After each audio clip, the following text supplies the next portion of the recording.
नमो बुद्धाय जय भीम। मैं बौद्ध भिक्षुक अनुकीर्ति।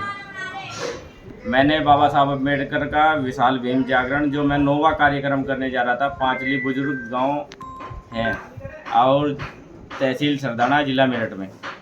मैंने उस कार्यक्रम के हैंडबिल छपवा के प्रचार प्रसार शुरू कर दिया था।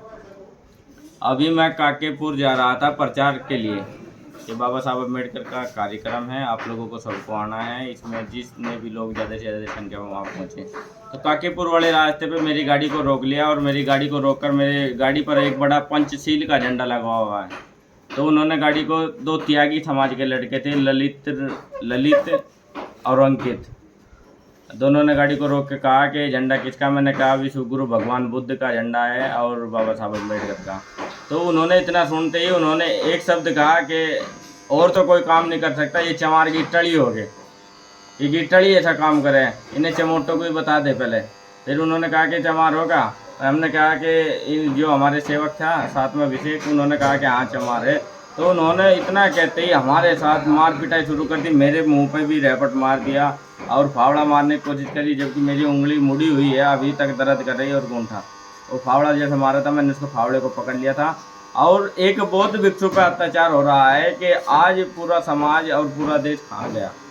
अगर आप मेरी मदद करने नहीं आते हैं तो फिर मेरा भिक्षु बनने का फ़ायदा क्या है। इस समाज के लिए मैं एक संदेश दे रहा हूँ कि मानवतावादी शांति का संदेश देने का काम कर रहा हूँ और बाबा साहब की विचारधारा को फैलाने का काम कर रहा हूँ। तो फिर मेरा फ़ायदा क्या है कि एक बौद्ध भिक्षु पर भी अत्याचार हो गया। तो मैं चाहता हूँ, अभी मैंने राजरत्न अम्बेडकर जी से बात की, बाबा साहब के पड़पोते से। उन्होंने कहा है कि सब चीज़ आप मुझे भेज दीजिए, अगर यहाँ मुकदमा दर्ज नहीं होता है तो मैं विदेश से मुकदमा दर्ज करा के इसमें कार्रवाई करूँगा। मैं राजेंद्र पाल गौतम, दिल्ली के जो पूर्व कैबिनेट मंत्री रहे, उनसे भी मेरी बातचीत हुई है।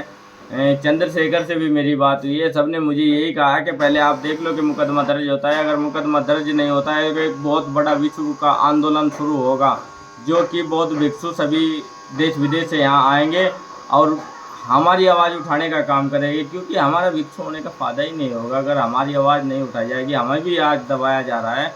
ये सरकार जो आज आम लोगों को मरवाती थी, पर इन्हें दिखा कि बुद्ध का धर्म तेजी से गति करने लगा इस भारत में, तो इन्होंने बौद्ध भिक्षु पर भी अत्याचार करवाने शुरू कर दिए। नमो बुद्धाय जय भीम।